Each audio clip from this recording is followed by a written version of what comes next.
Olá, amigos da medicina, sejam bem-vindos ao nosso projeto integrador. Sou Débora Vieira, estudante de medicina do primeiro período.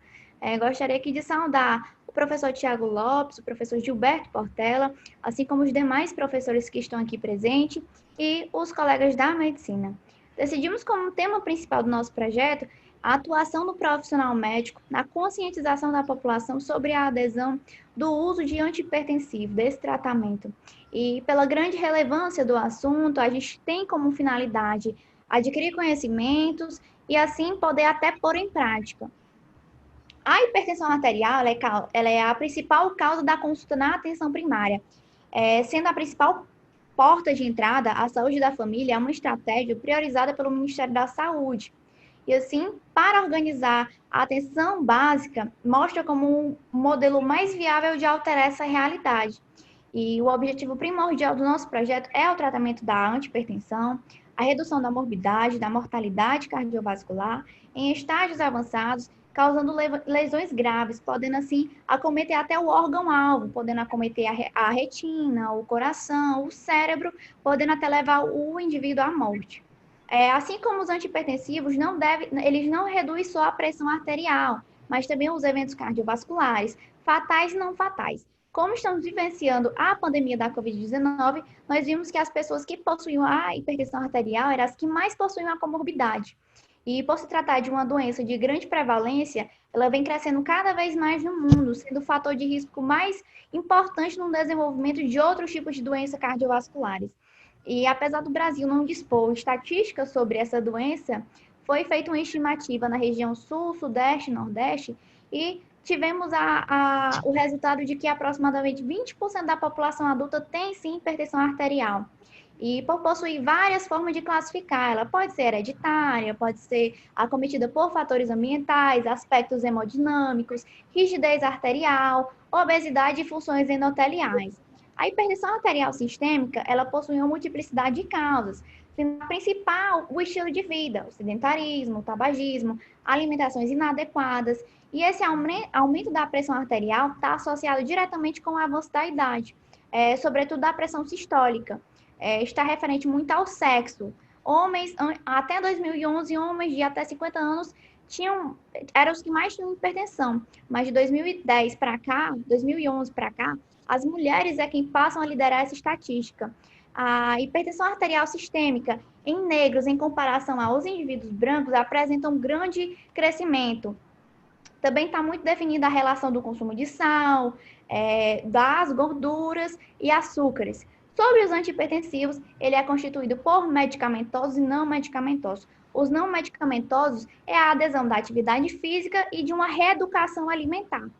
E aspectos importantes na escolha do antihipertensivo é do médico explicar ao paciente detalhadamente como ocorre todo o processo. E se for eficaz, por via oral. Quem mais tem problemas, mais dificuldades com isso, é as pessoas que têm um baixo grau de condições socioeconômicas, porque o SUS, ele não libera medicamentos combinados. Precisa ser 2 remédios à tarde, 2 remédios à noite, e pessoas analfabetas têm essa grande dificuldade, assim como os idosos, que é o maior público hipertenso, que não tem ajuda de outra pessoa, por possuir polifarmácia dentro de casa. E a maior interatividade nas relações entre o médico e o paciente contribui para uma maior adesão da conscientização da necessidade do paciente persistir no tratamento. A promoção da saúde pelos médicos e profissionais da saúde visa assegurar a igualdade de oportunidades, de proporcionar meios que o indivíduo e da comunidade tenham a oportunidade de conhecer e controlar esses fatores determinantes da sua saúde. Alguns dos medicamentos são os beta-bloqueadores, diurético, o IECA, antagonista do canal de ácido, e assim também o médico possui um bom relacionamento com o paciente para a adesão desse melhor estilo de vida. Dando continuidade, vamos falar sobre as estratégias para a prevenção do avanço da hipertensão arterial sistêmica, que ela inclui políticas públicas de saúde realizadas juntamente com a sociedade médica, diagnóstico precoce, uma realização de tratamento de forma contínua, monitorização das pessoas, da pressão arterial e da frequência cardíaca, estilo de vida mais saudável, uso regular de medicamentos, O Brasil ele tem uma boa estrutura para a prevenção e o controle da hipertensão, através de protocolos determinantes e um sistema nacional de cadastro para pessoas com a doença. O Ministério da Saúde ele procura priorizar ações de prevenção e atenção, já que se trata de uma parcela da população que vem crescendo bastante. Além da morbidade relacionada a essa enfermidade, e tudo isso acaba gerando um algo importante, é que se trata de uma doença em que ocorre um agravamento dos sintomas ao decorrer dos anos e o avanço da idade do paciente, precisando assim de um tratamento vitalício.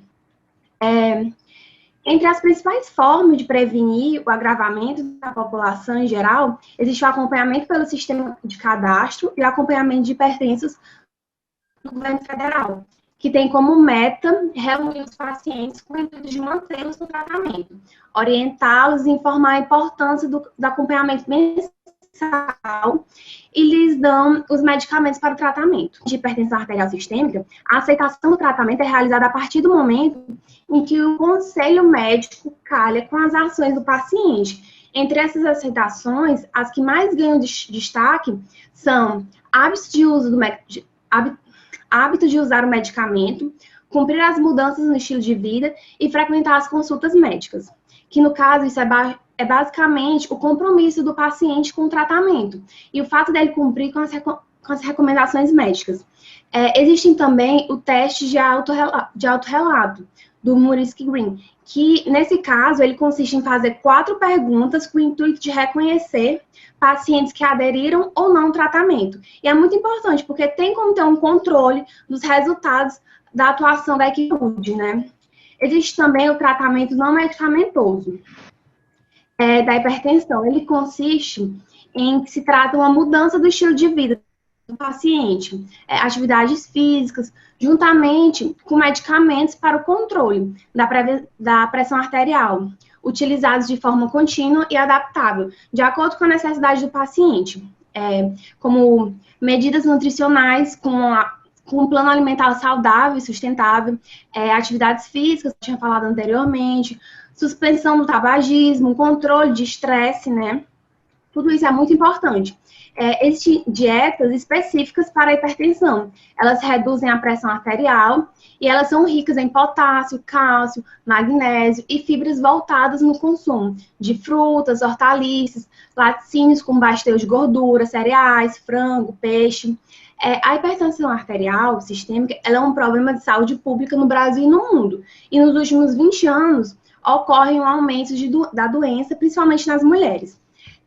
A hipertensão, além dela ser um fator de risco para outras doenças como cardiovasculares, cerebrovasculares, insuficiência renal e crônica, ela é determinante no caso de mortes por acidente cerebral e mortes por acidentes anteriores crônicos, além de apresentar um alto índice de pacientes que se submetem a... Infelizmente, o Brasil, ele não existe no Brasil muitas pesquisas de base populacional referentes à prevalência da hipertensão. Porém, grande parte dessas pessoas é garantida pelo SUS, né? Que ele contribui com o tratamento dos pacientes, que se trata de 75% da população brasileira. É uma grande parcela da população.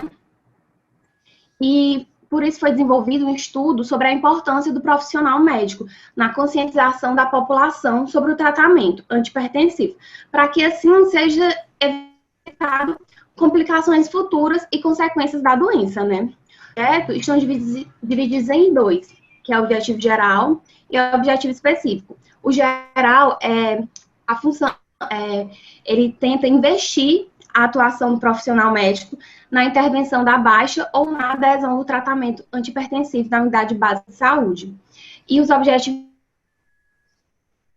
específicos se dividem em 3, que é descrever os principais fatores para identificar os métodos de intervenção necessários para uma boa adesão do tratamento e descrever o perfil epidemiológico dos pacientes hipertensivos atendidos na UBS. Bom, dando continuidade, a nossa metodologia A nossa pesquisa ela representará um estudo retrospectivo, descritivo, analítico da prevalência da baixa ou má adesão dos medicamentos antihipertensivos. Ou seja, é um estudo epidemiológico, entendeu? E será realizado por meio de registros que existem na UBS, através de dados coletados no decorrer tanto dos atendimentos quanto das reuniões realizadas com os agentes comunitários de saúde, o enfermeiro e o técnico de enfermagem. E das informações contidas na ficha individual de segmento de cada usuário, ou seja, o seu prontuário, que é um documento pessoal e intransferível e que cada paciente tem como disponível na unidade básica de saúde. Se relacionando à pesquisa teórica, para a realização da nossa pesquisa, nós iremos utilizar artigos científicos, livros, dissertações e teses, além de documentos oficiais, a fim de se obter conhecimento mais amplo acerca da hipertensão arterial sistêmica. Voltando para a pesquisa documental, como é que a gente vai fazer essa pesquisa documental? A unidade amostral da pesquisa será o nosso prontuário, o prontuário individual de cada paciente hipertenso atendido na UBS, onde serão selecionados prontuários com pelo menos 1 ano de acompanhamento. A amostra ela será estabelecida em função do nível de confiança de 95% e margem de erro de 5% para mais ou para menos, com acréscimo de 10% para possíveis perdas nos formulários disponíveis.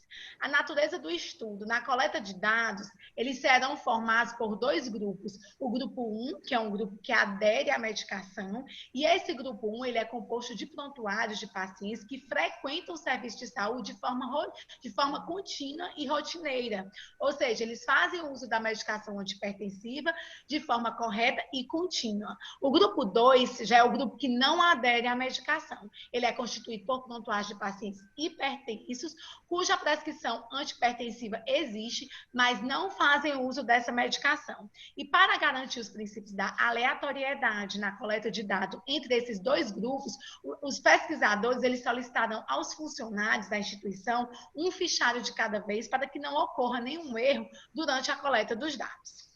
Será utilizado também qualquer fichário dos meses que estiverem entre os anos de 2017 a 2019, para o grupo que adere ao tratamento medicamentoso e o grupo que não adere ao tratamento medicamentoso. Em relação às determinações analíticas, serão coletadas informações como identificação do paciente, grau de escolaridade, estado civil e outras comorbidades. Considera-se não aderentes à medicação os pacientes que apresentarem mais de 3 meses sem fazer uso da medicação de uso contínuo, da medicação antihipertensiva. O preenchimento incorreto e ilegível dos prontuários, a falta dos registros dos prontuários mais antigos e a falta até mesmo da informatização de sistemas, que ainda hoje, nós sabemos que ainda hoje existe UBS que não são informatizadas, serão uma das nossas principais dificuldades durante a execução do nosso trabalho. Aspectos éticos. O presente estudo ele seguirá as diretrizes baseadas na Resolução 196/96 do Conselho Nacional de Saúde, sobre a pesquisa, onde fala sobre a pesquisa envolvendo os seres humanos. O projeto ele será enviado ao Comitê de Ética e Pesquisa e serão previstos procedimentos que assegurem a confidencialidade e a privacidade de dados dos pacientes citados nos prontuários, garantindo assim a não utilização das informações em prejuízo das pessoas, inclusive em termos de autoestima, de prestígio econômico e ou financeiro. O conhecimento desses princípios éticos, eles são fundamentais. Conforme as normas e diretrizes regulamentadoras de pesquisas seguidas pelo CEP, eles irão garantir uma conduta por parte de nós pesquisadores que se comprometem em tratar as conformações dos prontuários com dignidade e respeitar a autonomia da instituição, obedecendo a metodologia proposta. Bom, como perspectiva para a nossa pesquisa, nós esperamos que, através dessa investigação, desse estudo epidemiológico, né, sejam realizadas intervenções necessárias para que o paciente portador da hipertensão arterial sistêmica ele possa se conscientizar da importância da adesão ao tratamento medicamentoso e que, ao longo do tempo, ele possa manter seus níveis tensionais adequados e, consequentemente, alcançar mais qualidade de vida. Quero agradecer ao nosso professor Tiago Lopes, ao Gilberto Portela, pela a oportunidade, e agradecer a todos os colegas presentes e a nossa banca examinadora. Obrigada.